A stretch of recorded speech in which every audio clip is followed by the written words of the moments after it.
Hello everyone, welcome to Skill I Q. Skill I Q में आपका स्वागत है। तो आज 10th ऑफ जून 2024 है, तो उसके एडिटोरियल के बारे में बात करेंगे। नीट परीक्षा हुई थी, ठीक है। उस परीक्षा में थोड़ी सी गड़बड़ी, थोड़ी क्या बहुत ज़्यादा गड़बड़ी देखने को मिली है, ठीक है।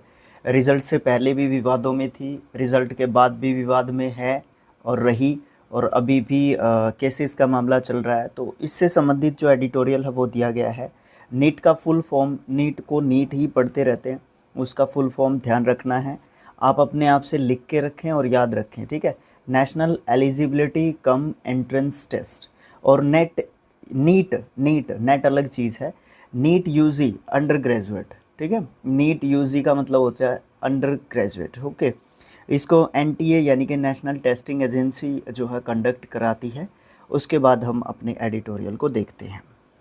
चलिए, अ नीट मेस। अब यहाँ पे मेस जो है वो एक नाउन वर्ड के रूप में हम यहाँ पे रखते हैं।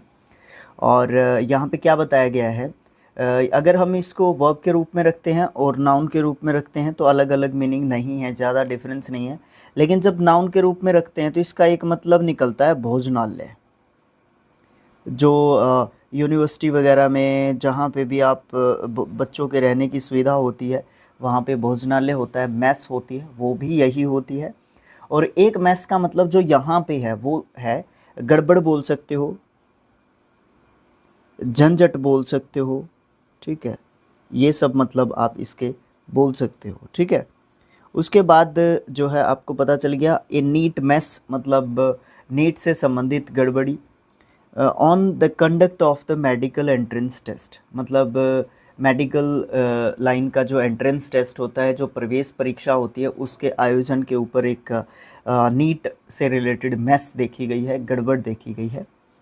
मोर efforts to prevent egregious egregious violations are needed. यहाँ पे एग्रीजियस OUS एंडिंग वर्ड है, ऑफ कोर्स एक एडजेक्टिव वर्ड है, ठीक है।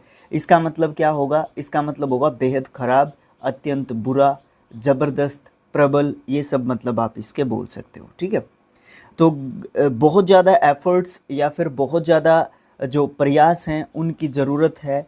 क्यों? क्योंकि वहाँ पे बहुत ज़्यादा गंभीर जो है उल्लंघन चल रहे हैं। उन चीज़ों को उन उल्लंघनों को रोकने के लिए और ज़्यादा प्रयास करने की हमें क्या ज़रूरत है? ज़रूरत है हमें बहुत ज़्यादा प्रयास करने की। अब हम इसको डिटेल में पढ़ते हैं कि क्या यहाँ पे बताया गया है, क्या बात हुई है, क्या चीज़ें हुई है। वैसे आपको पता है, बट यहाँ पे हमारा पढ़ना एक रिस्पॉन्सिबिलिटी है, जिससे हमें पता चलता है, एक आइडिया आता है कि क्या चीज़ें चल रही हैं। In the little over a decade that NEET has been implemented in India, it has gathered as much notoriety as a static stone accumulates moss। यहाँ पे दो वर्ड्स हैं, सबसे पहले इनकी बात करेंगे। नोटोरियरिटी, TY एंडिंग वर्ड है, ऑफ कोर्स एक नाउन वर्ड है, ठीक है। इसका मतलब होगा बदनामी, कुकीर्ति, अपकर्ष या फिर अप्रसिद्धि, कुख्याति, है ना। जो बुरे तरीके से फेमस हो वो नोटोरियरिटी होता है, ठीक है। नोटोरियस इसके लिए एक एडजेक्टिव वर्ड बनता है। ज़्यादा मुझे गहराई में नहीं जाना, बट समझने की कोशिश करो। मोस क्या होता है? मोस जो है नाउन वर्ड होता है, इसका मतलब काई बोल सकते हो आप लोग, ठीक है। काई जो होती है, कीचड़, दलदल, ये सब मतलब आप इसके बोल सकते हो। उसके बाद यहाँ पे एक चीज़ लिखी हुई है, a little in the little over a decade that NEET has been implemented in India। देखो, इसकी शुरुआत में भी सितंबर 2009 में की गई थी और पहला नीट 2010 में किया गया था। इसको डिकेड से डिकेड से मतलब एक दशक से ऊपर का जो है समय हो चुका है हमारे यहाँ पे इम्प्लीमेंट जो है हुए, ठीक है। अब यहाँ पे समझते हैं, भारत में जो नीट है उसके लागू होने के एक दशक से भी कम के समय में इसने उतनी बदनामी जो है बटोर ली थी, जितनी कि एक जो है, अगर एक पत्थर को हम रख दें, एक स्टैटिक स्टोन मतलब एक जो है एक जगह पे एक पत्थर पड़ा रहता है, उसके ऊपर जितनी काई नहीं जमती, उसके ऊपर जितनी कीचड़ दलदल, तो आप यहाँ पे कह नहीं पाओगे, इसका मतलब यहाँ पे आप काई कहोगे। एक पत्थर के ऊपर जितनी काई नहीं जमती, उतनी जो है इस नीट ने एक दशक से कम के समय में या एक दशक के आसपास के समय में उसने जो है क्या कर लिया है, इतनी जो है बदनामी एक तरीके से बटोर ली है। ठीक है, उसके बाद हम बात कर दें नेक्स्ट जो पॉइंट है, in the latest round the national testing agency which conducts NEET has been forced to appoint a 4-member committee to go into the charges and allegations made about the conduct of eligibility and entrance test for medicine for 2024। यहाँ पे national testing agency, ये एक agency है जो इसको conduct कराती है, एक मतलब एक बोर्ड है जो कंडक्ट कराता है इसको एक तरीके से। और जो लाल कलर में जो चीज़ दी हुई है वो इम्पोर्टेंट चीज़ है। अब इसको पूरी बात को समझने की कोशिश करते हैं।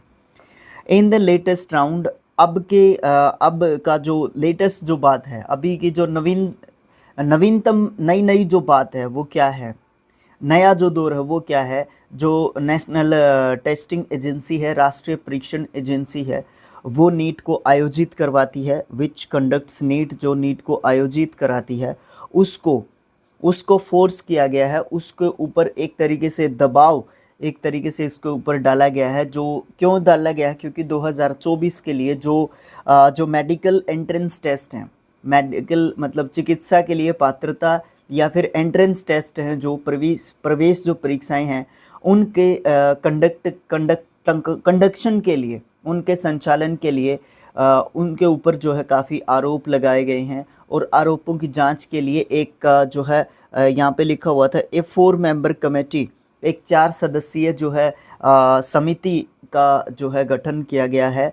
और इसके लिए उसको क्या होना पड़ा है, एक तरीके से मजबूर होना पड़ा है, क्योंकि बहुत सारे चार्जेस एंड एलिगेशंस हैं about conduction of the eligibility और एंट्रेंस टेस्ट फॉर मेडिकल 2024। यहाँ पे मैंने थोड़ा सा, अगर आपको एक तरीके से ये लगा हो कि मैंने थोड़ा सा उलझाने के तरीके से बोल दिया, तो सीधी सीधी अगर मैं आपको बात बताऊं, जो भी नीट से संबंधित गड़बड़ हुई है उसके लिए नेशनल टेस्टिंग एजेंसी एनटीए के ऊपर आरोप लगाए गए हैं, बहुत सारे एलिगेशंस लगाए गए हैं। वो आगे और भी आएंगे, डिटेल में बताएगा ये किस प्रकार के क्या क्या आरोप हैं बच्चों के, है ना, वो बताए गए हैं। तो उन सब चीज़ों को लेके यहाँ पे एक 4 सदस्यों की जो है कमेटी गठित की गई है। और वो जो है कमेटी क्या करेगी, वो कमेटी जो है डिसाइड करेगी, या जो है वो कमेटी एक तरीके से जांच करेगी कि क्या गड़बड़ कहाँ पे किस तरीके से क्या चीज़ हुई थी। About 1500 students या 1500 students from 6 centers complained that they were not given the full time for completing the exam because of various reasons, distribution of wrong question paper, torn OMR seats, technical glitches and delay in distribution of OMR seats। अब यहाँ पे reasons बताए हैं, कारण बताए हैं, जो red colour में हमारे यहाँ पे लिखे हुए हैं। लगभग 1500 स्टूडेंट्स का मानना है, स्टूडेंट्स का कहना है, जो कि लगभग 6 सेंटर्स से आते हैं। उन्होंने कंप्लेन की थी कि उनको जो है पूरा टाइम नहीं दिया गया अपने एग्ज़ाम को कंप्लीट करने का, क्योंकि उसके लिए बहुत सारे कारण जो है उन्होंने बताए हैं कि जो डिस्ट्रीब्यूशन जो बंटवारा था, जो बंटवारा मतलब जो डिस्ट्रीब्यूशन किया गया था सीट्स का या क्वेश्चन पेपर्स का, वो रॉन्ग क्वेश्चन पेपर्स दिए गए थे, फटी हुई सीट्स या OMR सीट्स दी गई थी, टेक्निकल ग्लिचेस वहाँ पे देखने को मिले थे। ठीक है, ग्लिचेस का मतलब गड़बड़ होता है, और ये तकनीकी गड़बड़ जो है उसको कहते हैं ग्लिचेस। ठीक है, और डिले किया गया था डिस्ट्रीब्यूशन करने में OMR सीट्स का। तो यहाँ पे बच्चों के द्वारा लगभग 1500 बच्चों के द्वारा जो लगभग 6 सेंटर्स पे थे, उन्होंने इस तरीके की कंप्लेन जो है एक तरीके से की थी।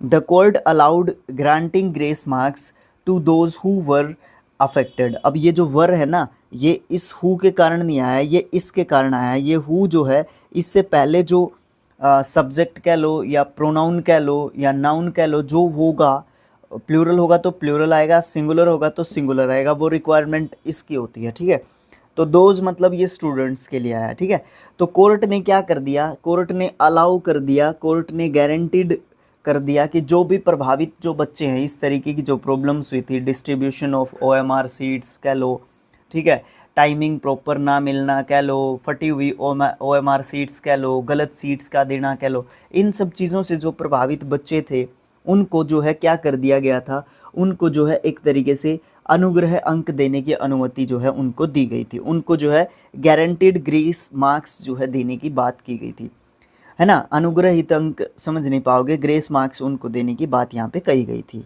After publication of results it was noted that some students scored 718 or 719 out of 720 impossible with the exiting evolution pattern। अब यहाँ पे रिज़ल्ट से पहले भी बहुत सारी प्रॉब्लम्स देखी गई थी, बट रिज़ल्ट के पब्लिश हो जाने के बाद या रिज़ल्ट के आने के बाद इस तरीके की बातें नोट की गई कि 720 का टोटल यहाँ पे ये पेपर होता है 720 मार्क्स का, उसमें से 718 या फिर 719 मार्क्स जो है बच्चों को आए हैं, जो कि इम्पॉसिबल कंडीशन है। जो भी निर्धारित जो मौजूदा मूल्यांकन पैटर्न है ना, उसके हिसाब से इम्पॉसिबल जो है ये बनते हैं मार्क्स। फिर इसके लिए कोर्ट बताएगा या NTA बताएगी कि किस तरीके से इतने मार्क्स जो है बच्चों को मिले हैं। जो भी एग्जिटिंग एवोल्यूशन है उसके तहत ये इम्पॉसिबल कंडीशन है, बट आगे जो है बताएगी,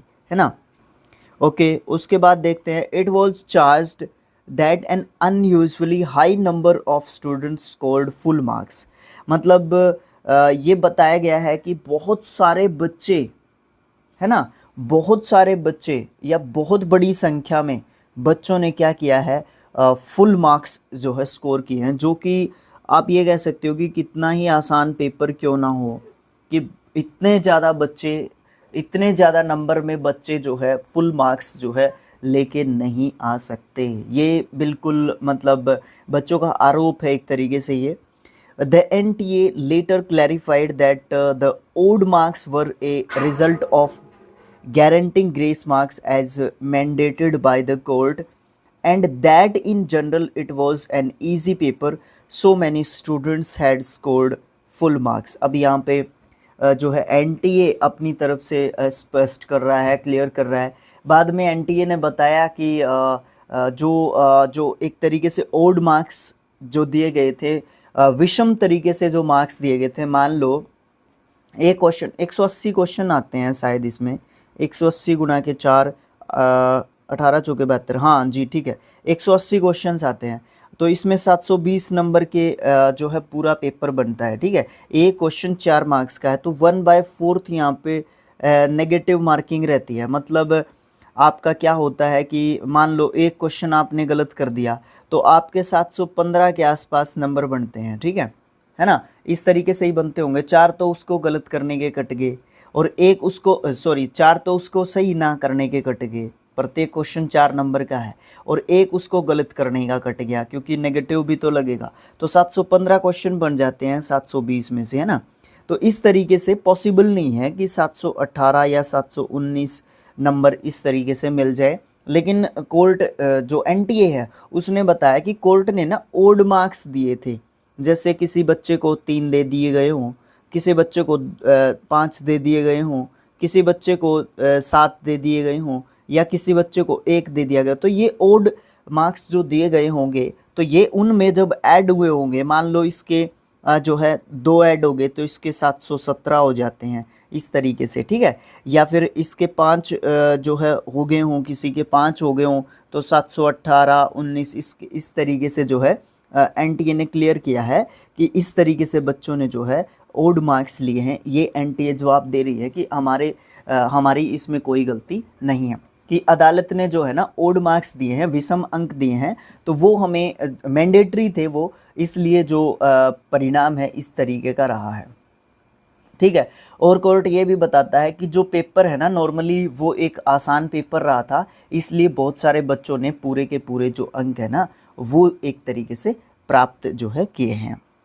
but that was not all. बिल्कुल ये बात जो है आप ये नहीं कह सकते कि यही पूरी बात जो है कंप्लीट है, उसके बाद और भी बहुत सारी ऐसी बातें हैं। There were reports of NEET U G. NEET UG के बारे में मैंने आपको बता दिया था, नीट अंडर ग्रेजुएट, है ना, question paper being leaked before the exam. और बिल्कुल यही बात नहीं थी लेकिन कहा जा रहा है बच्चों के द्वारा कि जो परीक्षा है, जो पेपर है, एग्ज़ाम जिस दिन था उससे पहले नीट यूजी का पेपर जो है लीक होने की जो है यहाँ पे खबरें एक तरीके से देखी गई थी, बताई गई थी। Inaccuracies were reportedly found in the NTA NEET UG official answer keys, and there were charges of inconsistent evolution of the UG papers। यहाँ पे बच्चे लगातार आरोप लगाते हुए नज़र आ रहे हैं। आप ये बोल सकते हो कि inaccuracies were reportedly found in the NTA NEET UG official answer की।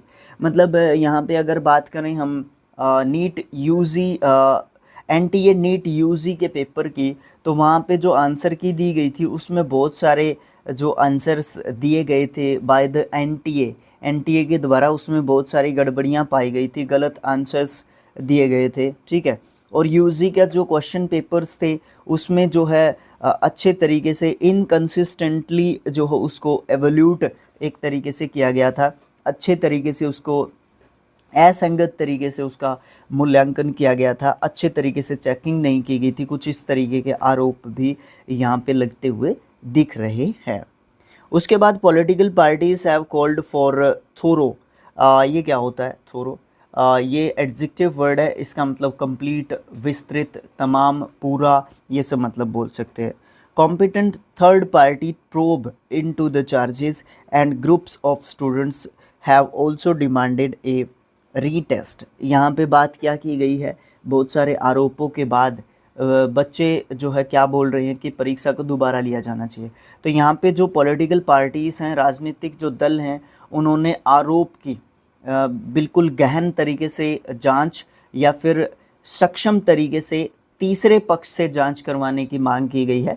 देखो, एक तो एनटीए हो गया, ठीक है, एक जो है और किसी बॉडी को लगा लो या जिसने चेकिंग भी एनटीए ने की थी, कंडक्ट भी एनटीए ने किया था, ठीक है। इसके अलावा किसी बच्चों को छोड़ दो, आप एक कैंडिडेट्स को छोड़ दो, किसी थर्ड पार्टी से इसका मूल्यांकन करवाने की जो है जो पॉलिटिकल पार्टीज़ हैं उन्होंने मांग जो है एक तरीके से की है।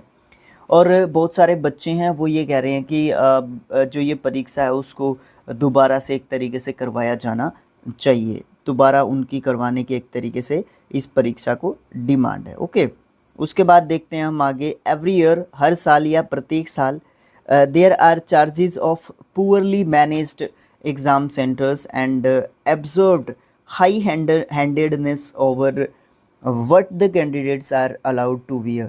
यहाँ पे हर बार जो है देखने को मिलता है बच्चों के द्वारा आरोप यहाँ पे देखने को मिलते हैं कि जो भी एग्ज़ाम सेंटर होते हैं, जो परीक्षा केंद्र होते हैं, वहाँ का ख़राब जो है प्रबंधन होता है, एक तरीके से मिसमैनेज्ड वहाँ पे देखने को मिलता है, बच्चे ऐसा बताते हैं, ठीक है। और उसके तहत जो है कैंडिडेट्स जो होते हैं, अभ्यर्थी जो होते हैं, उनको क्या न पहनने की अनुमति है, इस तरीके की जो है बातें वहाँ पे काफ़ी देखने को मिलती हैं, ठीक है। ड्रेस कोड के ऊपर भी काफ़ी विवाद चलते रही हैं, इस बार ही नहीं, हर बार जो है इस तरीके की चीज़ें देखने को मिलती हैं। ये तो बहुत सारे एग्ज़ाम्स की प्रॉब्लम है और बहुत सारे एग्ज़ाम्स की नहीं हैं। Cheating scams were where candidates have sent in proxies to write the exam in their stead have been exposed। और जो है बहुत सारे इस तरीके से आरोप भी लगते रहते हैं कि धोखाधड़ी के मामले बहुत सारे मिलते हैं, जहाँ तहाँ कई बार देखने को मिलता है कि जो कैंडिडेट्स होते हैं अपने स्थान पर दूसरे बच्चों से जो है क्या करते हैं, प्रॉक्सी लगवाते हैं, दूसरे बच्चों को अपनी जगह पे बैठा देते हैं, ठीक है। दूसरे जो है पैराग्राफ को देखते हैं। Arguably one of the biggest entrance examinations conducted annually with nearly 23 lakh students taking the test, it is no surprise that NEET has had a checkered past। यहाँ पे checkered का मतलब क्या होगा? चेकर्ड एक एडजेक्टिव वर्ड होगा, ठीक है। पास्ट इसके बाद जो है एक नाउन वर्ड आया है, इसका मतलब क्या होगा? उतार चढ़ाव, रंग बिरंगा उतार चढ़ाव कहो, ठीक है। अप एंड डाउन्स वाली बात यहाँ पे बोल सकते हो चेकर्ड का मतलब, ठीक है। अब आप ये बोल सकते हो कि हर साल जो टेस्ट जो लिया जाता है, हर साल जो आयोजित की जाने वाली परीक्षा है, वो प्रवेश जो परीक्षाएं, एंट्रेंस जो टेस्ट्स होते हैं, उनमें से एक जो है नीट भी है, जिसमें लगभग 23 लाख के आसपास जो बच्चे होते हैं, अभ्यर्थी होते हैं, कैंडिडेट्स होते हैं, वो बैठते हैं। इसमें कोई आश्चर्य वाली यहाँ पे बात देखने को नहीं मिलती है कि जो नीट परीक्षा है उसका जो पास्ट है वो अप एंड डाउन्स वाला रहा है, चेकर्ड वाला रहा है, उतार चढ़ाव वाला एक तरीके से रहा है। ओके, एक्सपर्ट्स आर्ग्यू, जो एक्सपर्ट्स हैं, जो विशेषज्ञ हैं, उनका आर्ग्यू है, उनका तर्क है एक तरीके से, that with an exam of this scale, जो इस तरीके के जो एग्ज़ाम्स हैं, इस पैमाने के या इस तरीके के जो एग्ज़ाम्स हैं, it is impossible to be completely error free. जो एक्सपर्ट्स हैं उनका मानना है कि जो इस तरीके के एग्ज़ाम्स होते हैं, किस तरीके के नीट के तरीके के जो एग्ज़ाम्स होते हैं, उनको एरर फ्री करवाना, उसमें मतलब कोई गलती ना हो या गलती मुक्त होना, बिल्कुल असंभव बात यहाँ पे ये दिखती है। But year after year news of egregious violations during the exams hit headlines। But यहाँ पे हर बार जो है बहुत ख़राब तरीके से, मिसमैनेज तरीके से एग्ज़ाम्स को कंडक्ट कराना, और बार बार जो है इसी तरीके की परीक्षा के दौरान बिल्कुल गंभीर उल्लंघनों की खबरें जो है हर बार सुर्खियां जो है बटोरती हैं, हेडलाइंस में जो है आपको देखने को मिलती हैं नीट से परीक्षाओं के दौरान। नीट की परीक्षा जब भी आयोजित करवाई जाती है हर साल, उसके दौरान, ठीक है।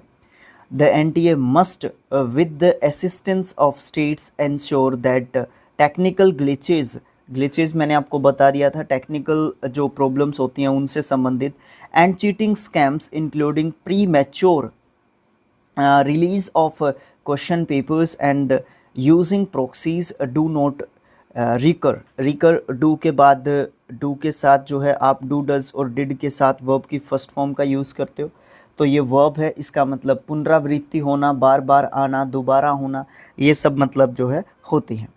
तो यहाँ पे क्या बात की गई है, यहाँ पे एक तरीके से एनटीए को एक सलाह दी गई है कि एनटीए को राज्यों की हेल्प लेनी चाहिए इससे संबंधित, ठीक है। पूरे जो है देश से इसमें इस परीक्षा में लगभग 23 लाख के आसपास बच्चे बैठते हैं या 20 लाख के आसपास बच्चे बैठते हैं, ठीक है। तो इसमें प्रत्येक राज्य की भी हेल्प जो है यहाँ पे एनटीए के द्वारा ली जा सकती है, ठीक है। एनटीए जो है राज्यों की हेल्प ले सकता है और ये डिसाइड कर सकता है, ये सुनिश्चित कर सकता है कि जो क्वेश्चन पेपर्स होते हैं, जो प्रश्न पेपर होते हैं, उनको समय से पहले जारी करने और प्रॉक्सी का उपयोग जो है जो भी बच्चे करते हैं उनसे संबंधित और भी तकनीकी गड़बड़ियाँ या जो भी घोटाले, जो धोखाधड़ी घोटाले यहाँ पे देखने को मिलते हैं, वो इस तरीके के घोटाले जो है दोबारा से ना देखने को मिले। प्रॉक्सीज का मतलब आप समझ गए होंगे, किसी दूसरे को अपनी जगह पे परीक्षा दिलवाने के लिए बैठाना, ठीक है। उसके बाद है if this can be done by exercising great rigor with a longer more meticulous जो है meticulous की आप जो क्या बोलोगे, सेकेंड डिग्री बोलोगे, कंपैरेटिव डिग्री बोलोगे, preparation routine then no efforts should be spared to do so। यहाँ पे दो वर्ड्स आए हैं, रीगर क्या होता है, रीगर का मतलब होता है सावधानी, ठीक है। नाउन वर्ड के रूप में आप इसको देख सकते हो, कठोरता, सावधानी, दृढ़ता, है ना, सावधानी बोलोगे इसको ज़्यादातर तो, ठीक है। मेटिकुलस एक एडजेक्टिव वर्ड, आप इसको कहोगे बिल्कुल सावधान, बिल्कुल अत्यंत सतर्कता आप जो है इसकी बरतोगे। लगभग एक मीनिंग है दोनों का, बट एक नाउन है, एक एडजेक्टिव है। अब इसका समझते हैं इसको कि बताया क्या यहाँ पे गया है, ठीक है। और ये सुनिश्चित कर लेना चाहिए कि जो गड़बड़ी हैं, धोखाधड़ी हैं, उनके प्रति जो है थोड़ी सी ध्यान रखने वाली बात होनी चाहिए और दोबारा ये चीज़ें नहीं होनी चाहिए। लेकिन एक चीज़ और यहाँ पे की जा सकती है, यदि अधिक कठोरता बरत के और लंबी और अधिक सावधानी पूर्वक जो तैयारी है वो करके, है ना, फिर उसको लागू करें, फिर उसको रूटीन में चीज़ लेके आएँ, तो शायद इस तरीके की गड़बड़ी से जो है बचा जा सकता है। इस तरीके के क्या बोलते हैं उनको, गड़बड़ियाँ जो होती हैं उनसे बचा जा सकता है। और जो है अधिक प्रयास किए जाने चाहिए इन सब जो है, जैसे प्रॉक्सीज़ हो गई, टेक्निकल इश्यूज़ हो गए, इन सभी चीज़ों को रिज़ॉल्व एक तरीके से किया जाना चाहिए बाय द एनटीए, ठीक है, एनटीए के द्वारा, है ना। कठोरता बरती जानी चाहिए और कोई भी प्रयास जो है छोड़ना नहीं चाहिए जिसके कारण जो है प्रॉब्लम बच्चों को फेस ना करनी पड़े। एडिशनली उसके साथ साथ आप ये कह सकते हो, एडिशनली उसके साथ साथ या इसके अतिरिक्त, it should pay attention to demands that all need admissions come under single window counseling only, and a re-evolution of the 0 percentile benchmark for PG admissions beside strict regulation of fees in private medical colleges। ये भी जो है बड़ी अच्छी यहाँ पे बात एक तरीके से कही गई है। एडिशनली इसके अतिरिक्त देखो, आप सख्ताई बरतोगे, आप टेक्निकल इश्यूज़ को दूर करोगे, आप फिज़िकल इश्यूज़ को दूर करोगे, जैसे ड्रेस वाला हो गया, गलत तरीके से पेपर्स का डिस्ट्रीब्यूशन हो गया, इस तरीके की चीज़ें तो आपको दूर करनी ही करनी पड़ेगी। इसके अतिरिक्त आपको ध्यान देना चाहिए इस बात पर, इस डिमांड पर, बच्चों की इस डिमांड पर ध्यान दिया जाना चाहिए, बच्चों की इस मांग पर ध्यान देना चाहिए कि सभी जो नीट प्रवेश जो परीक्षाएं हैं केवल सिंगल विंडो काउंसलिंग के तहत की जानी चाहिए। इसको आप सर्च करके देखना, सिंगल विंडो काउंसलिंग। इसके बारे में आपको, अगर आपको पता है तो बड़ी अच्छी बात है, नहीं पता है तो आप इसको गूगल पे जाओ, सर्च करके देखो और इसके बारे में पूरा पढ़ो, ठीक है। एक तरीका हो जाता है जिससे शायद जो भीड़ होती है ना उसको मैनेज करने में एक जो है अच्छी भूमिका निभाती है ये सिंगल विंडो काउंसलिंग।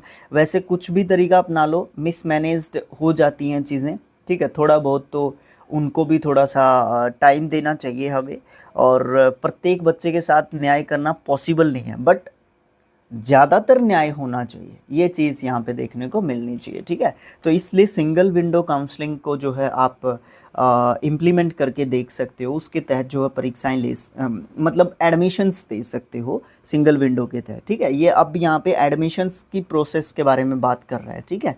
परीक्षा आयोजन के बारे में इसने ऊपर बात कर ली, यहाँ पे ये सॉल्यूशन दे रहा है, ठीक है।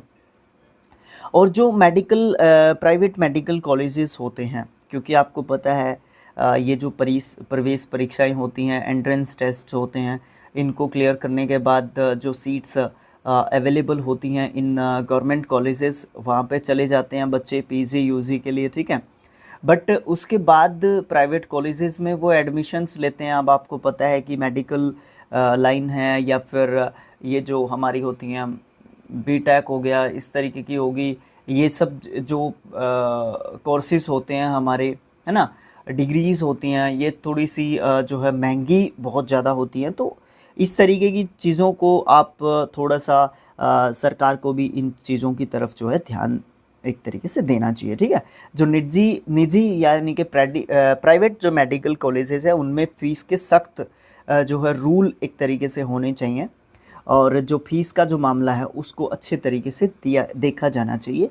और जो पीजी जो होता है, पोस्ट ग्रेजुएट जो प्रवेश जो होता है, प्रवेश परीक्षा जो होती है या प्रवेश होता है, एडमिशन होता है, उसके लिए भी जो 0%